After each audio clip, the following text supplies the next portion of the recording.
Patty Simpson with Simpson Math. In this video, we're going to factor this polynomial. So we've been graphing polynomials, and we know one of the steps to graphing polynomials is to find the x-intercepts. And when we find the x-intercepts, we say y equals 0 because our x-intercepts are where the graph intersects that x-axis, and our y value there is always equal to 0. So we just take that y and set it equal to 0 so that we have our polynomial here, and we're going to solve for x when our y is equal to 0. And the way we do that is to factor our polynomial. And so in the past, when we factored our polynomial, the first thing we look for is the greatest common factor. Here there is no greatest common factor. So then I say there are 4 terms, so I'm going to group it. So I look at the first 2 terms and I factor out the greatest common factor in there. Here I get x squared. It leaves me with 2x minus 15. And then I look at the back 2 and I factor out the greatest common factor in there. The only thing they have in common is a 1. So it leaves me with 22x plus 15. And then in the past, these have always matched. And we've always said, oh yay, they match. But today they don't match. So our strategy of grouping doesn't work to help us to factor this polynomial. So instead, we're going to use synthetic division to help us to find the factors of this particular polynomial. But in order for us to synthetically divide, we then have to have some binomial that we're going to divide by. And we could just start picking binomials to divide by. You know, maybe I think the x-intercept or the root of this thing is at x minus 4. Well, I could try to divide by that and see if it goes in there evenly, because if that goes in there evenly, we know it is a factor.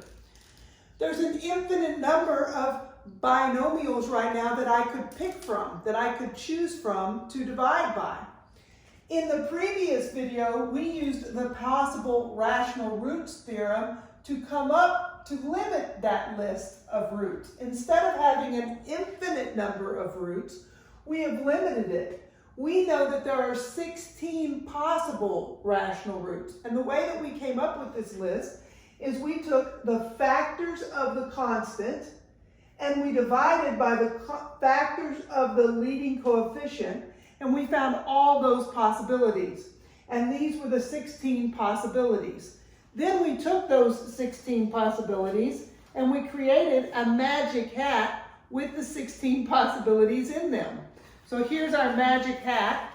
Notice that in this magic hat, I have binomials. That's because I've taken each one of the roots here, this x minus 1, and this 1, and written it as a binomial, x minus 1. Because if I set this equal to 0 and solve, it would give me the root of 1. So we have taken those and made the magic hat, and I'm just going to pull out one of those binomials and divide by it, and we're going to see. So we know that there are 16 possible rational roots. We also know from our end behavior that there only will be, in this particular polynomial, 3 linear factors. 3 of these possibilities could work. Now, it's also possible that this polynomial doesn't factor nicely, that it only has irrational roots. So it's possible that none of them will work. The only way to find out is to use synthetic division with each one to see if it factors in there evenly or not. So let's just pick one and try. From my magic hat, I'm going to choose x plus 3. Let's divide this by x. So I'm going to take my polynomial and I'm just going to divide by x plus 3. Remember, when I divide by x plus 3 synthetically, that what I'm really doing is I'm looking at this root. This negative 3 is the one I'm looking at, because when I get ready to synthetically divide, I change the sign And then I don't have to worry about subtraction. Plus, when I set this equal to 0 and solve, it makes it equal to a -3. Then for synthetic division, I use the coefficients. So 2, -15, +22, and a +15. I drop down the first number. In synthetic division, diagonally I multiply, so -3 times 2 gives me a -6. Vertically I add to get a -21. Diagonally I multiply to get a +63.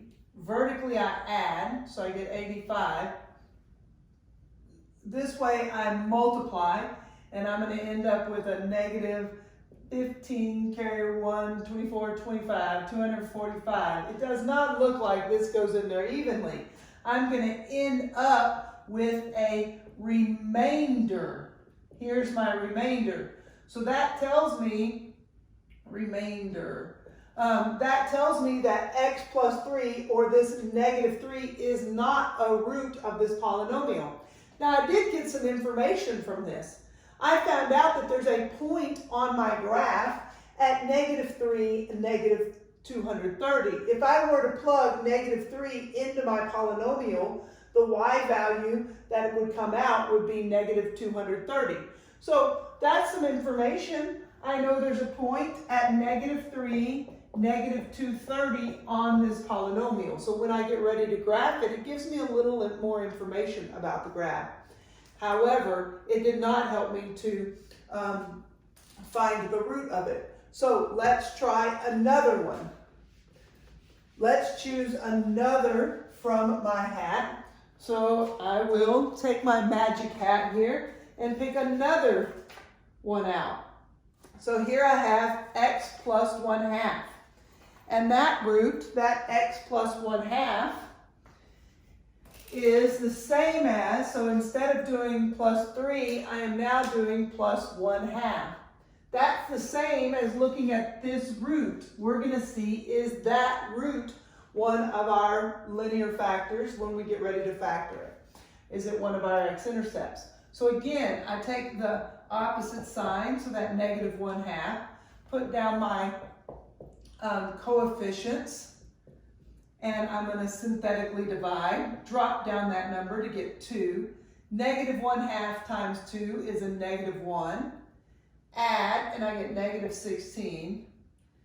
-1/2 times a -16 is a +half of 16 is 8. Add, and I get 30.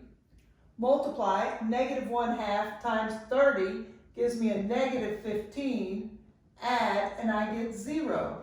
So sure enough, -1/2, or x plus 1/2, is a factor of this polynomial. In other words, there will be an x-intercept at -1/2, 0.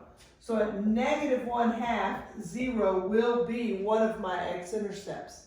Now I can use that information then to help me to factor this thing completely, or to factor it into linear factors. I know one of my linear factors is x plus 1/2.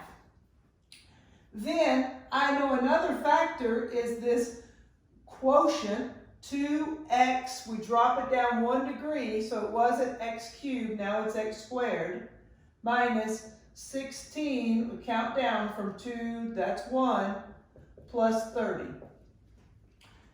And now I'm going to factor this to get down to my linear factors. So I have x plus 1/2. Notice there is a greatest common factor in here of 2. So I could factor out that greatest common factor of 2, and it leaves me with x squared minus 8x plus 15. Now I'm going to use my AC method to help me factor this. So I have x plus 1/2. Use your AC method. The factors of 15 that add up to be a -8 are x, it's -5 and -3. They multiply to be 15 and add to be that -8. So my roots here that actually worked are at a -1/2. Remember, you're going to set it equal to 0 and solve. So this one did not work. but this one did, and a positive 5 was a root, and a positive 3 was a root. So those are the three rational roots that of this polynomial.